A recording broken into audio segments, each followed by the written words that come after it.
বন্ধুরা, তোমরা সবাই কেমন আছো? আশা করি সবাই ভালো আছো। তো তোমরা অন স্ক্রিনে দেখতে পাচ্ছ এই যে গতি, অর্থাৎ এটা এনসিইআরটি বইয়ের একটি টপিক, সেটা হচ্ছে গতি। এই টপিকটা আমরা আলোচনা করব। তো তোমরা সকলেই জানো যে এনসিইআরটি বইয়ের যে চ্যাপ্টারগুলো, সেগুলো কিন্তু রেলের এক্সামের জন্য খুবই গুরুত্বপূর্ণ। কারণ এই এনসিইআরটির যে বইগুলো রয়েছে ক্লাস 9 এবং ক্লাস 10-এর, এই বইটা আমরা কিন্তু আমাদের চ্যানেলে একদম ডিটেলস আলোচনা করব। তো অবশ্যই তোমরা ভিডিওটা শেষ পর্যন্ত দেখবে, এবং যদি কোথাও বুঝতে অসুবিধা হয় কমেন্ট করো। তো দেখো, তো আমাদের দৈনন্দিন জীবনে আমরা কিছু বস্তুকে স্থির এবং কিছু বস্তুকে গতিশীল অবস্থায় দেখে থাকি সাধারণত, এটা আপনারা সকলে জানো। তার মধ্যে কি, যদি তোমরা দেখো আকাশের দিকে, তো আকাশে কি করছে, পাখি উড়ে, হ্যাঁ। বা তোমরা যদি জলের দিকে তাকাও, তো দেখবে জলের মাছগুলো সেরা কি করছে, সাঁতার কাটে বেড়ায়, হ্যাঁ। তো এগুলো হচ্ছে সেই উদাহরণ, যেটা গতি, অর্থাৎ এরা কি গতিশীল অবস্থায় রয়েছে, হ্যাঁ। তোমরা দেখতে পাচ্ছ অণু, পরমাণু, গ্রহ, নক্ষত্র এবং নক্ষত্রপুঞ্জ সবই কিন্তু গতিশীল। যখন কোনো বস্তুর অবস্থান সময়ের সাপেক্ষে পরিবর্তন হয়, অর্থাৎ সরি বন্ধুরা, যখন কোনো বস্তুর অবস্থান সময়ের সাপেক্ষে পরিবর্তিত হবে, অর্থাৎ ধরো আজ আমি এখানে এটার দাঁড়িয়ে আছি, এবার 5 মিনিট পর আমি এখান অবধি চলে গেলাম, তাহলে এই যে সময়ের সাথে যে পরিবর্তনটা হচ্ছে, সেটাই আমরা গতি বলবো। বুঝতে পারছো? তোমরা যদি ধরে নাও, এই যে আমি এখন আমাদের এই টপিকটা পড়ছি, তো আমরা তো এখানে থেমে থাকবো না, আমরা কিন্তু দেখবে এখন শুরু হয়েছে, ধরো 1 মিনিট হয়েছে, এবার আমরা দেখবে 2-3 মিনিট পর অনেকটা পর্যন্ত আমরা পড়ে যাব। তো এটাই হচ্ছে গতি। আশা করি জিনিসটা আপনারা বুঝতে পেরে গেছেন। হুম। যেমন গাছের পাতা, ডালপালার নাড়াচাড়া, ধুলি ওড়া ইত্যাদি সবে আমরা বায়ুতে গতিকেই দেখতে পাই, তার জন্য আমরা এরকম হয়, গাছপালাগুলো নাড়ানাড়ি করে।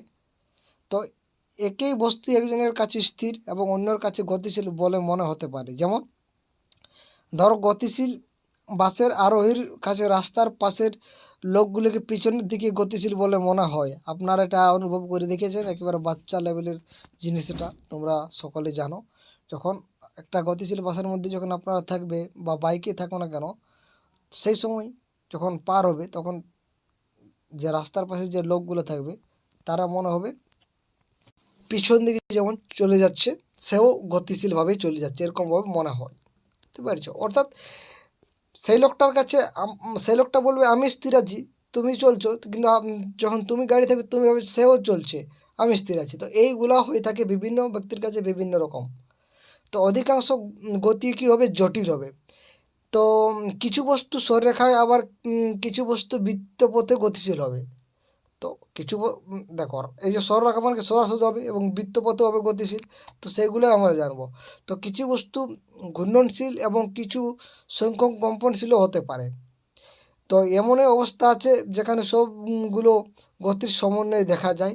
এই অধ্যায়ে আমরা অবশ্যই এই বস্তুর সরলরৈখিক গতি নিয়ে আলোচনা করব, এবং সরল সমীকরণ ও লেখচিত্রের সাহায্যে এরূপ গতিকে প্রকাশ করতেও আমরা শিখব।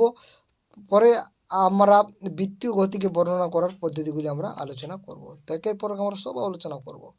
তোমরা দেখতে থাকো ভিডিওগুলো। তো দেখো, গতির বর্ণনা। তো কোনো বস্তুর অবস্থান আমরা একটি নির্দিষ্ট বিন্দুর সাপেক্ষে বর্ণনা করি। চলো একটু উদাহরণের সাহায্যে একটি জিনিস বোঝার চেষ্টা করি। ধরো, কোনো একটি গ্রামের বিদ্যালয় রেল স্টেশন থেকে 2 কিলোমিটার। ভালো করে আপনার গল্পটা বুঝো, অনেক কিছু বুঝতে পারবে। তো ধরো, কোনো গ্রামের বিদ্যালয় থেকে রেল স্টেশন, বিদ্যালয় এবং রেল স্টেশনের মধ্যে যে দূরত্বটা, সেটা হচ্ছে 2 কিলোমিটার। জিনিসটা বুঝতে পেরে গেছো? এবং এই 2 কিলোমিটার উত্তরে অবস্থিত। রেল স্টেশনের উত্তরের দিকে আমরা যদি 2 কিলোমিটার যাই, তখন আমাদের বিদ্যালয়টা পাবো। আমরা এখানে রেল স্টেশনের সাপেক্ষে বিদ্যালয়টির অবস্থান নির্ণয় করছি, অর্থাৎ রেল স্টেশনের সাপেক্ষে। এই উদাহরণটিকে রেল স্টেশনকে নির্দিষ্ট বিন্দু হিসেবে ধরে নিচ্ছি। আমাদের সুবিধা মতো অন্যান্য নির্দেশ বিন্দু নিতে পারি, যে কোনো ইচ্ছা মতো। সুতরাং কোনো একটি বিন্দুর অবস্থান বর্ণনা করতে নির্দিষ্ট নির্দেশক বিন্দুর প্রয়োজন আছে, যাকে আমরা মূল বিন্দু বলি, অর্থাৎ যার সাপেক্ষে আমরা করব, সেটাকে আমরা মূল বিন্দু বলি। তো এরকম আমাদেরকে অবশ্যই বিন্দু নিয়ে করতে হবে। এবার দেখো, সরলরেখী গতিটা কী জিনিস। তো সবচেয়ে সরলতম গতি হচ্ছে সরলরৈখিক গতি। আমরা প্রথমে একটি উদাহরণের সাহায্যে বিষয়টি শিখব। সরলরেখিক পথ বরাবর গতিশীল একটি বস্তুর গতিকে বিবেচনা করা যায়। বস্তুটি দেখতে পাচ্ছ তোমরা অন স্ক্রিন, এই যে ছবিটা, ও থেকে যাত্রা শুরু করেছে। তোমরা দেখতে পাচ্ছ ও থেকে যাত্রা শুরু করেছে।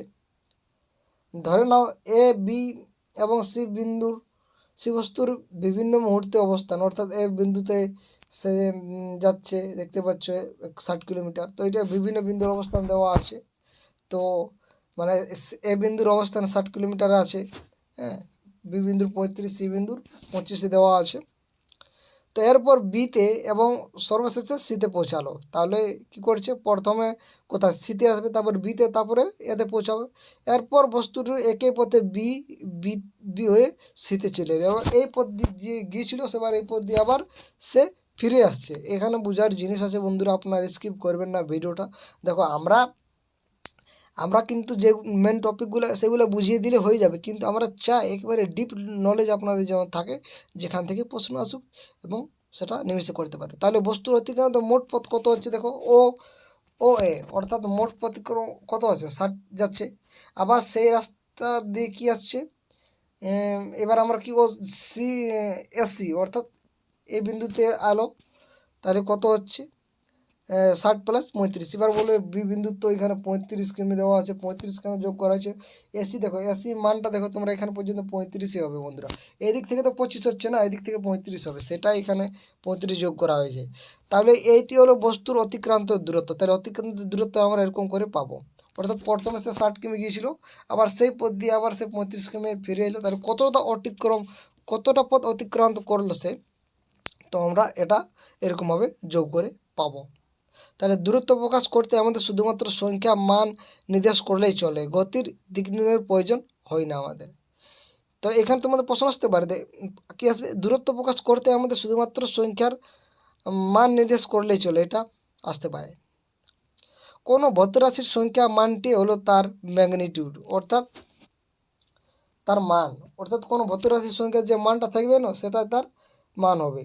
এই উদাহরণ থেকে তোমরা কি বস্তুর প্রাথমিক অবস্থা ও থেকে অন্তিম অবস্থা সি এর দূরত্ব নির্ণয় করতে পারো? অবশ্যই পারবে। বস্তুর অবস্থান ব্যবধান থেকে তুমি ও থেকে এ হয়ে সি পর্যন্ত বস্তুর সরণ এর সংখ্যা মানও পাবো। বস্তুর প্রাথমিক অবস্থান থেকে অতিক্রান্ত দূরত্বের অবস্থানের ক্ষুদ্রতম দূরত্ব কি সরণ, এ এ বস্তুর সরণ বলে। একটি বস্তুর সরণের মান ও বস্তু কর্তৃক অতিক্রান্ত দূরত্বের মানটা কি হবে, সমান হতে পারে কি? অবশ্যই। দেখো এই চিত্রটা তোমরা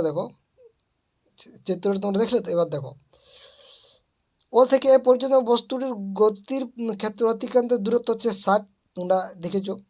এবার সরণ মানও কিন্তু 60 হবে। এবার ও থেকে এতে গিয়ে পুনরায় বিতে ফিরে আসছে, তখন আসা পর্যন্ত বস্তুর অতিক্রান্ত দূরত্ব কত হবে, তখন কিন্তু 25 যোগ করতে হচ্ছে। যদি বস্তুর সরণের মানটা কি আছে, 35 আছে, এক্ষেত্রে সরণের মান 35 পথের দৈর্ঘ্য 85 সমান নয়। তাই এছাড়া আমরা লক্ষ্য করব যে কোনো গতিপথের ক্ষেত্রে সরণ শূন্য হতে পারে, কিন্তু আনুমানিক দূরত্ব শূন্য নয়। তাহলে সরণ শূন্য হতে পারে, এই জিনিসটা মনে রাখবে, কিন্তু আনুষাঙ্গিক দূরত্ব কোনোদিনও শূন্য হবে না। যদি আমরা বস্তুটির ওতে ফিরে আসা পর্যন্ত গতিকে বিবেচনা করি, তবে বস্তুর অন্তিম অবস্থা প্রাথমিক অবস্থার সাথে মিলে যায়, তাই সরণ শূন্য হয়। তাহলে সরণটা কখন হয়ে যায়, প্রাথমিক অবস্থা এবং অন্তিম অবস্থা যদি মিলে যায়, তখন আমরা সরণটা শূন্য হয়ে যায়। যদি এই যাত্রাপথে অতিক্রান্ত দূরত্ব ও এ প্লাস ও এ 60 প্লাস 120 হচ্ছে, কিন্তু এইভাবে সরণ ও দূরত্ব এই দুটি ভৌতিক বস্তুর সার্বিক গতি ব্যাখ্যা করতে এবং প্রদত্ত সময় বস্তুর প্রাথমিক অবস্থানের সাপেক্ষে অন্তিম অবস্থা নির্ধারণ ব্যবহার করা হয়। তো এই হচ্ছে ব্যাপার।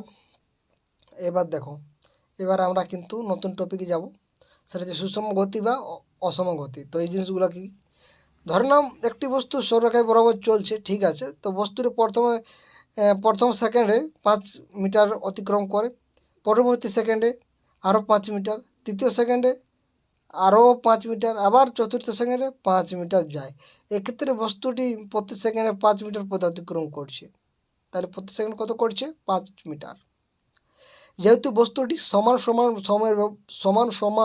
সময়ের ব্যবধানে সমান দূরত্ব অতিক্রম করে, তাই বস্তুটি সুষম গতিতে গতিশীল বলা যায়। অর্থাৎ কেন সুষম গতিতে গতিশীল বলা হচ্ছে, কারণ এই বস্তুটি সমান সমান সময়ের ব্যবধানে সমান দূরত্ব অতিক্রম করছে। তাই এক্ষেত্রে সময়ের ব্যবধান ক্ষুদ্র হতে হবে। আমাদের দৈনন্দিন জীবনে আমরা এমন সব গতির সম্মুখীন হয় যেখানে সমান সমান সময়ের ব্যবধানে বস্তুর অসম দূরত্ব অতিক্রম করে। উদাহরণস্বরূপ ভিড় রাস্তায়, গতিশীল গাড়ি কিংবা পার্কে জগৃত ব্যক্তির গতি, এগুলো অসম গতি নির্দেশ করছে। তাই অসম গতি কোনগুলো? ওই যে ভিড় রাস্তায়, গতিশীল গাড়ি কিংবা পার্কে, হ্যাঁ, জগিংরত ব্যক্তির গতি, এগুলো সবই কিন্তু অসম গতিকে নির্দেশ করছে। বুঝতে পারছো? এই যে তোমরা ক্রিকেট খেলার সময় তোমরা দেখবে তার বলের গতিবেগ 140 কিমি/আওয়ার। তো এই হচ্ছে ব্যাপার। তো যাই হোক, আমরা কিন্তু এগুলো পড়লাম। এবার আমরা গতির যে এই হার পরিমাপ কীভাবে করব। তো দেখো, এখান থেকে খুবই ইম্পর্টেন্ট প্রশ্ন আপনাদের আসতে পারে। দেখো দেখো বলের গতি এখানে বলা আছে কত? 143 কিমি। এইচের মানে এইচের উপরে -1 দেওয়া আছে, মানে এই কিমি/আওয়ার। সেটাকে এই যখন এই পার্টটাকে যখন আমরা বাদ দিয়ে দিই তখন এইচটা উপরে যায়, তখন -1 লেখা হয়। এই জিনিসটা আপনারা সকলে জানো। একটি নির্দিষ্ট দূরত্ব অতিক্রম করতে বিভিন্ন বস্তু বিভিন্ন সময় নেয়। অবশ্যই মানুষের একটা গতি থাকবে, আবার সিংহ চিতাবাঘের একটা গতি থাকবে। তাকে যদি আমাদেরকে যদি সেই জায়গাটা যেতে 5 মিনিট সময় লাগে, তা চিতাবাঘের হয়তো 5 সেকেন্ড সময় লাগতে পারে। হ্যাঁ, তো এদের মধ্যে কিছু বস্তু দ্রুতগামী আছে এবং কিছু কিছু ধীর সম্পন্নও আছে, ধীর গতি সম্পন্ন আছে। বস্তুসমূহের গতির হার বিভিন্ন হতে পারে, আবার বিভিন্ন বস্তু একই হারে চলতে পারে। বস্তুর গতির হার পরিমাপের একটি উপায় হলো একক সময় বস্তু দ্বারা অতিক্রান্ত দূরত্ব নির্ণয় করা। এই রাশিটিকে আমরা দ্রুতি নামে পরিচিত। তাহলে দ্রুতি কোনটা বলবো? তা একই বস্তুর গতির হার পরিমাপের একটি উপায় হচ্ছে একক সময়ে বস্তু দ্বারা অতিক্রান্ত দূরত্ব নির্ণয়। তো একক সময়ে বস্তু দ্বারা অতিক্রান্ত দূরত্ব নির্ণয়, একক সময়ে বস্তু দ্বারা অতিক্রান্ত, এই জিনিসটা ভালো করে মনে রাখবে। এটা আমরা কী বলবো? দ্রুতি বলবো। তাই একক সময়ে বস্তু দ্বারা অতিক্রান্ত দূরত্ব যেটা পাবো সেটা আমরা দ্রুতি বলবো। দ্রুতির আন্তর্জাতিক একক এসআই একক হচ্ছে মিটার প্রতি সেকেন্ড। তাহলে দ্রুতির আন্তর্জাতিক বা এসআই একক হচ্ছে মিটার প্রতি সেকেন্ড বা মিটার পার সেকেন্ড তোমরা দেখতে পাচ্ছি এটা, বা ms/-1 এরকমভাবে লেখা যায়। দ্রুতির অন্যান্য এককগুলো হচ্ছে সেন্টিমিটার প্রতি সেকেন্ড এবং কিলোমিটার প্রতি সেকেন্ড, কিন্তু যেটা মেন আন্তর্জাতিক সেটা হচ্ছে মিটার পার সেকেন্ড দ্রুতির। এটা মনে রাখতে হবে। কোনো বস্তুর দ্রুতি বোঝাতে আমাদেরকে শুধুমাত্র এর মান নির্দেশ করতে হবে কোনো বস্তুর দ্রুতি। এবার দেখো গড় দ্রুতি আমরা কীভাবে পাবো? তখন এটা মোট অতিক্রান্ত দূরত্ব বা সময় যখন পাবো তখন আমরা গড় দ্রুতি পেয়ে যাবো। ধরো কী সময়ে এস দূরত্ব যাচ্ছে, তাহলে তার দ্রুতি কত হচ্ছে, তো s/t আমরা যখন বসে করে দেবো তখন আমরা পেয়ে যাব। তোমরা দেখতে পাচ্ছ এখানে দেখো একটা উদাহরণ দেখো। এক বস্তু প্রথমে 16 মিটার এবং পরে এই পথ যাচ্ছে কত 4 সেকেন্ড, পরবর্তী 16 মিটার যাচ্ছে 2 সেকেন্ড। তাহলে এখানে গড় দ্রুতি কত? তো গড় কী করতে হবে? উপরেরগুলার কী করতে হবে? 16 মিটার 16 মিটার, সে কত যাচ্ছে? টোটালটা যোগ করছে 32 মিটার যাচ্ছে। হ্যাঁ, এবার কী করবে তোমরা? অবশ্যই সেটাকে আমরা ভাগ করবো মোট সময় দিয়ে।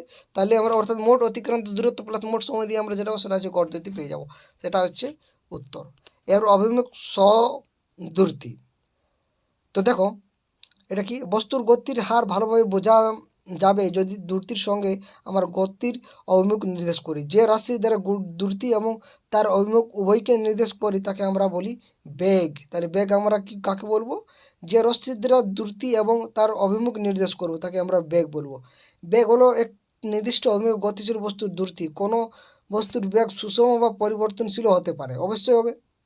বস্তুর দ্রুতির মান অভিমুখ বা উভয় পরিবর্তন করে বস্তুটির বেগের পরিবর্তন করা সম্ভব। কোনো বস্তু যখন পরিবর্তনশীল দ্রুতিতে সরলরেখা বরাবর গতিশীল হয় তখন আমরা গতির হারের পরিমাপ গড়বেগের সাহায্যে প্রকাশ করতে পারি। আমরা যেভাবে গড় দ্রুতি হিসাবে করি সেই ঠিকভাবে গড় বেগও আমরা হিসাব করতে পারবো। অর্থাৎ ধরো এই যে সূত্রটা আমরা কি করব, গড় বেগ আমরা কী করবো? প্রাথমিক বেগ প্লাস অন্তিম বেগ বাই 2 যখন আমরা করব তখন আমরা কী পাবো? গড় বেগ। এই সূত্রটা আমরা দিয়ে বসিয়ে দেবো। বুঝতে পারছি? এবং এই দ্রুতি এবং বেগের একক অর্থাৎ তাদের এককগুলো তোমরা দেখতে পাচ্ছ একেই। হ্যাঁ, এই প্রশ্নটা আপনাদের এসেছিল বন্ধুরা। এই যে 3 × 10⁸ মিটার পার সেকেন্ড, এটা আলোর গতিবেগ। এটা এলপিতে এসেছিল, এটা আপনাদেরকে বলে দিচ্ছি, এটা এলপিতে এসেছিল যে আলোর বেগটা কত, সেটা হচ্ছে 3 × 10⁸ মিটার/সেকেন্ড। এবং মোটর গাড়ির অডিওমিটারের সাহায্যে মাপা হয়, এগুলা জানবে। তো এই হচ্ছে ব্যাপার। তো একটা গাড়ির অডিওমিটার যাত্রাতে দেখছে, দেখো এটা ওই আমরা গড় দ্রুতি বের করাচ্ছি, দেখো তাহলে অতিক্রান্ত দূরত্ব কত হচ্ছে টোটালি 400 কিমি, তার সময়টি তো এইভাবে বের করা হয় গড় দ্রুতি, তোমরা জানো। এবার যদি বলি আমরা এরকমভাবে বের করা হয়, এবার এটাকে আমরা কী করেছে এই কিমি পার ঘন্টাতে প্রকাশ করা হয়েছে, তাই এটা হয়েছে। তো এখান থেকে অঙ্কই দেবে আপনাদেরকে। আর কি করা যায় আজকে, চলো এইটা আমরা করে দিই। বেগ পরিবর্তন আর সরলরেখা বরাবর একটি বস্তুর সুষম গতির ক্ষেত্রে সময়ের সাথে বেগ পরিবর্তিত, অর্থাৎ সরলরেখা বরাবর যখন আমরা একটা বস্তুর গতির জানবো তখন সময়ের সাথে সাথে তার পরিবর্তিত হবে, অবশ্যই গতিটা পরিবর্তিত হবে। ধরো আমরা প্রথমে শুরু করেছিলাম 1 মিনিটে, যেখানে ছিলাম এখন আমরা এখানে আছি, ওইখানে নেই, আমরা নতুন একটা টপিক আলোচনা করছি। এক্ষেত্রে যে কোনো সময় ব্যবধানের বস্তুর বেগের পরিবর্তন শূন্য, অর্থাৎ এখানে বেগের পরিবর্তন কী হচ্ছে, শূন্য হচ্ছে। যদিও অসম গতির ক্ষেত্রে সময়ের সাথে বেগের পরিবর্তন ঘটে, যাত্রাপথে বিভিন্ন বিন্দুতে এবং বিভিন্ন মুহূর্তে এবং বিভিন্ন ভিন্ন মান হয়, অতএব যে কোনো সময়ের ব্যবধানে বস্তুর বেগের পরিবর্তন শূন্য হয়। আমরা কি এখন বস্তুর বেগের পরিবর্তন প্রকাশ করতে পারি? তোমরা দেখতে পাচ্ছ ত্বরণ। তো আমাদের ত্বরণ নামে অন্য একটি প্রাকৃতিক রাশির অবতারণা করতে হয়, যাকে এক সময় বেগের পরিবর্তন দ্বারা প্রকাশ করা হয়, অর্থাৎ বেগের পরিবর্তন বাই ব্যয়িত সময়, এটাকে আমরা কি বলি, ত্বরণ বলি। এবং ত্বরণ সমান এই সূত্রটি ইম্পর্টেন্ট, এটা বিভিন্ন ম্যাথ করার সময় কাজে লাগবে। v - u/t, বেগের পরিবর্তন প্রথমে ছিল এটা, তারপরে তো এটার কত পরিবর্তন হচ্ছে সেটা বিয়োগ করবে, আর সেটা কত সময়ের মধ্যে হচ্ছে, টি সময়ের মধ্যে, টি দিয়ে ভাগ করবে। এবং ত্বরণের এককও কিন্তু মিটার/সেকেন্ড। দেখো দ্রুতির একক আমরা পেলাম, বেগের একক পেলাম মিটার/সেকেন্ড, এটাই আন্তর্জাতিক একক, বুঝতে পারছো। এবং দেখো ত্বরণ এইখান থেকেও কিন্তু আপনাদের এলপিতে প্রশ্ন আসছিল ত্বরণ থেকে। তো এই ধরনের গতিকে ত্বরণযুক্ত গতি বলবো। ত্বরণ ধনাত্মক ধরা হবে যদি এটি বেগের অভিমুখে ক্রিয়া করে, তাই কখন হবে, বেগের অভিমুখে যখন ক্রিয়া করবে তখন ত্বরণটাকে আমরা ধনাত্মক ধরবো, এবং ত্বরণ ঋণাত্মক ধরা হবে যখন বেগের বিপরীতে ক্রিয়া করেছে, তখন আমরা ঋণাত্মক ধরবো। এইটা ইম্পর্টেন্ট বন্ধুরা, এই যে আপনাদেরকে বলে দিলাম, প্রত্যেকটা জিনিস ইম্পর্টেন্ট। যদি একটি বস্তু সরলরেখা বরাবর গতি ছিল এবং সমান সময়ের ব্যবধানে সম পরিমাণ বেগের পরিবর্তন হয়, তবে বস্তুর ত্বরণকে সুষম বলা হবে। মুক্তভাবে পতনশীল বস্তুর গতি হলো সুষম ত্বরণ গতির উদাহরণ। অন্যদিকে যদি কোনো বস্তুর বেগ সমহারে পরিবর্তিত হয় তবে বস্তুর অসমত্বরণে গতিশীল, যেমন সরলরেখা বরাবর গতিশীল কোনো গাড়ির সমান সমান সময় ব্যবধানে দ্রুতির অসমান বৃদ্ধি ঘটায়, তবে গাড়িটি অসমত্বরণে গতিশীল বলা হবে। এই দেখতে পাচ্ছ অঙ্ক, ওই ত্বরণ থেকে দেওয়া আছে এই অঙ্কটা। হ্যাঁ, এই যে আমরা লেখচিত্র, এটা আমরা পরের দিন পড়বো। তো আজকে এখানে অবধি। তোমাদের ভিডিওটা কেমন লাগলো অবশ্যই কমেন্ট করে জানাতে পারো।